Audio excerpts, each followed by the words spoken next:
Okay, so picture this. It's late, you're in Paris, inside the Louvre, the Grand Gallery. Oh, I know this scene. It's all high ceilings, long shadows, and you can smell the floor wax and old paint. Mm-hmm. And there, on the floor, is the museum's curator. He's been murdered. But it's not just a murder, is it? That's the whole point. Not at all. In his last moments, he's arranged his own body to look exactly like Da Vinci's Vitruvian Man. It's just one of the most iconic opening hooks in, modern thriller history. Yeah. It grabs you immediately. Right. You're not just looking at a crime scene, you're staring at a puzzle. That single image tells you this isn't going to be a normal police procedural. Exactly. It's an intellectual treasure hunt. And that's what we're diving into today. Dan Brown's global phenomenon, the Da Vinci Code. But not just the book itself. No. Specifically, we're looking at it through the lens of a detailed ThinkIQ analysis of the audiobook experience. Which is a really crucial distinction. Why's that? Because a story this dense, with all the riddles and the art history, it just hits differently when you're listening to it. Yeah, you can't skim ahead. You can't. You're locked into the narrator's pacing.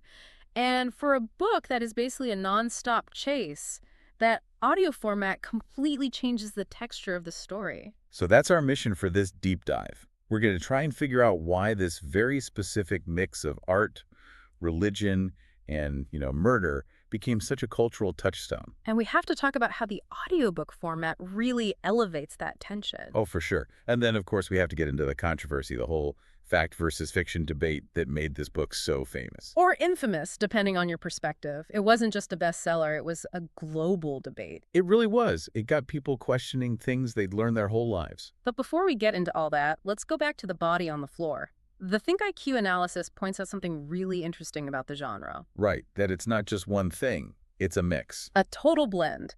You've got the murder mystery, of course, who killed Jacques Saunière. But then you have the conspiracy thriller with all the secret societies. And then layered on top of all that is this heavy dose of historical fiction. Yeah. It's doing a lot at once. And the person holding it all together is our hero, Robert Langdon.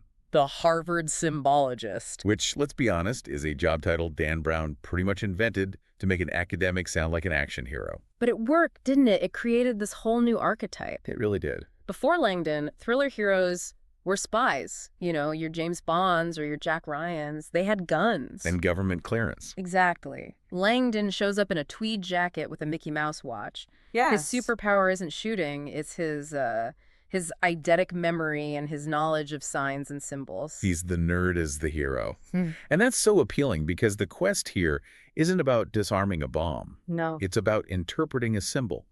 The analysis really highlights how Langdon is pulled into this world where all the answers are, like, hiding in plain sight. We've all seen the Mona Lisa.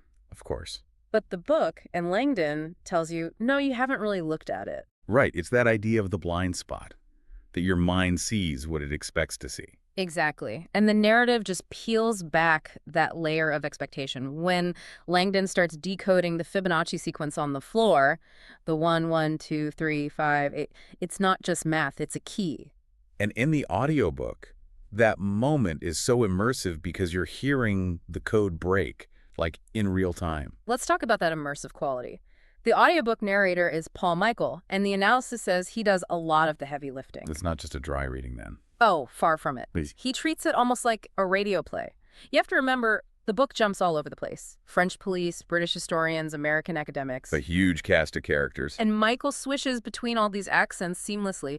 The analysis notes this is a huge help for the listener, to keep track of everyone. I find that so important with audio thrillers. If the narrator is flat, I just lose the thread. But if they can give you a convincing French police captain like Bizoufache, The- right, you're instantly in the scene. And there's another structural thing the audio format just nails. Short chapters. The very short chapters. Dan Brown is famous for them. Some are only a couple of pages long. They're like potato chips. You can't just have one. Precisely. In the book, you can see the white space on the page. You know a break is coming. But in audio, The transition is instant. You get a cliffhanger, Langdon's cornered, a gun is drawn, and then boom, you're immediately somewhere else with another character. The analysis calls it cinematic pacing. It just creates this relentless forward momentum. that's interesting because the argument is usually that books are better than movies because of the internal thoughts. Right. But the analysis here argues that the audio version kind of bridges that gap. It feels like a movie in its speed, but you're still getting all that intellectual detail. And that detail, that's the guided discovery part. This is where the audio really shines, I think. How so? Well, if you're reading a dense paragraph about, say, the pagan symbolism of the pentacle, your eyes might glaze over. You might just skim to get to the action. I am 100% guilty of that. Okay, art history, got it. Who's got the gun? Right. But in the audiobook, you can't skim. The narrator, Paul Michael, he delivers that exposition with the same urgency as the action. He makes the history lesson feel like a survival briefing.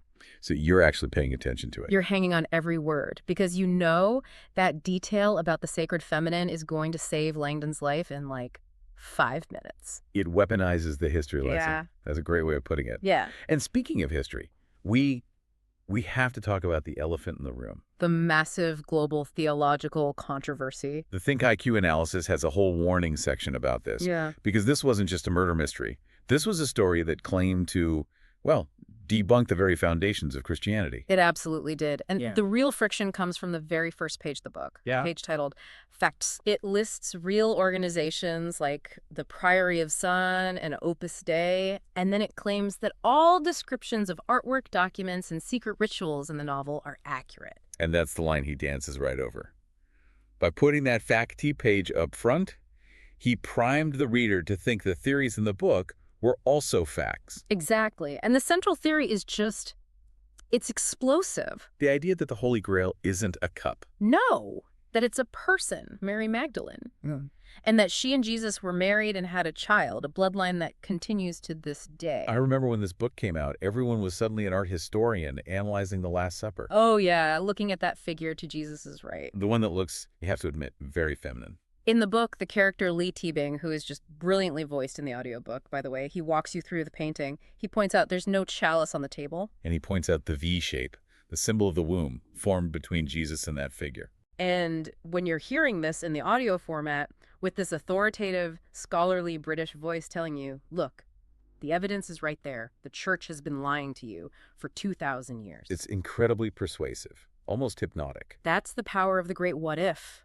The analysis really emphasizes that Brown taps into this deep conspiratorial itch we all have. We want to believe there are secrets. We want to believe powerful institutions are hiding something from us. It's a very compelling idea. Okay, but the analysis also says we need to tap the brakes here. This is fiction. It is absolutely fiction, and this is where, the expert critique comes in. So the art is real. The art is real, the organizations exist, but the history presented in the book is highly speculative. In many cases, it's been actively debunked. Like the Priory of Sion document. Documents that the whole plot hinges on. They were proven to be forgeries, created by a Frenchman in the 1960s. So the ancient secret society protecting the royal bloodline was basically a modern hoax. Essentially, yeah. But does that really matter for enjoying the thriller? Well, The ThinkIQ review argues that no, it doesn't.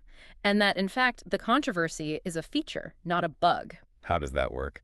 Because it turns you, the listener, into an active participant. You finish a normal mystery, find out who did it, and you move on. Right. But with the Da Vinci Code, you finish the book, and what's the first thing you do? You go to Google. You go to Google. You start researching the Council of Nicaea or the Gnostic Gospels. You start engaging with history, even if it's just to prove the book wrong. So it sparks curiosity. It makes you ask, wait, who actually does control the historical narrative? Precisely. The book raises these huge philosophical questions. Can faith and skepticism coexist? Is history objective truth or just the version written by the winners? The analysis suggests that even if Brown's answers are fictional, the questions are incredibly valuable. It's almost like the concept of the unreliable narrator applied to history itself. That's a brilliant way to put it. We accept that characters in fiction might lie to us. This book asks you to consider if your history books have been doing the same thing. It's intense. Okay, so let's ground this for the listener. Mm-hmm. We've got the chase, the codes, the controversy. What's the final verdict from the analysis? Is the audiobook worth the time? The verdict is a very strong yes. It gets a 4.5 out of 5 stars. But, and this is a big but, you have to know what you're getting into. So who is this for, exactly? If you love puzzles, escape rooms, conspiracy thrillers, this is basically the gold standard. If you want a story that moves at 100 miles an hour and makes you feel smarter while you're listening, you will love it. And the analysis also recommends it for people who read it years ago, right? Oh, definitely. Uh, Hearing Paul Michael's performance, it just adds this whole new layer of theatricality to it. It's a great way to re-experience it. and who should maybe skip this one? Two main groups, according to the source. First, the literary purists. If you're looking for, deep character development or beautiful poetic prose, This isn't it. no. Langdon is a great archetype, but he isn't a deeply complex human. He's a vehicle for the plot. A puzzle-solving machine in a nice jacket. Exactly. And the second group is anyone who might be deeply sensitive to religious reinterpretation. If the core ideas are going to be offensive rather than intriguing. Then it's just going to be an exercise in frustration. The review is clear on that. It says you need to suspend your dogma to enjoy the ride. That makes perfect sense. You have to be willing to play in that what-if sandbox. Yeah, and the big takeaway from the analysis really sums it all up. It says the value isn't about believing the theories, it's about thinking beyond what's presented. I like that. It's like a cognitive workout. You stretch your brain to consider a different reality for a while. Even if you snap right back to your own beliefs afterward. And that's why the audiobook is so effective. It's a full performance of that different reality. For 15 hours, you live in that world. It's a vacation from the mundane. Just talking about it makes me want to go back and listen again.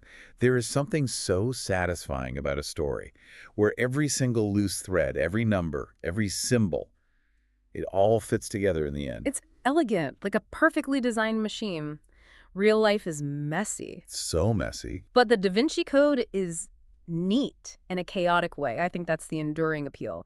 In a world of information overload where nothing makes sense, Dan Brown gives you a world where everything makes sense if you just have the right key. Okay, so we've unraveled the murder, decoded the symbols, navigated the controversy. As we wrap up, I want to leave our listener with one final thought to chew on. Let's do it. We talked about how this book completely blurred the line between fiction and reality for millions of people. For many, it was their first real introduction to art history or the Gnostic Gospels. Right. It probably did more for tourism at the Louvre than any textbook ever could. No question. So here's the thought. If a work of pop fiction, a thriller designed to be sold in airport shops, can force the entire world to debate the nature of history and truth, What does that say about the power of storytelling? it suggests that stories might be more powerful than facts. Or maybe that stories are the vehicle through which we decide what the facts are. It's a powerful reminder. Whoever tells the best story often ends up controlling the narrative of history itself. That's a little terrifying, but also a little empowering. Next time you listen to a story, you should ask yourself, who's telling it and what do they want me to see? Always check the source. And always look for the hidden symbol. Thanks for diving deep with us today. Keep questioning. Until next time.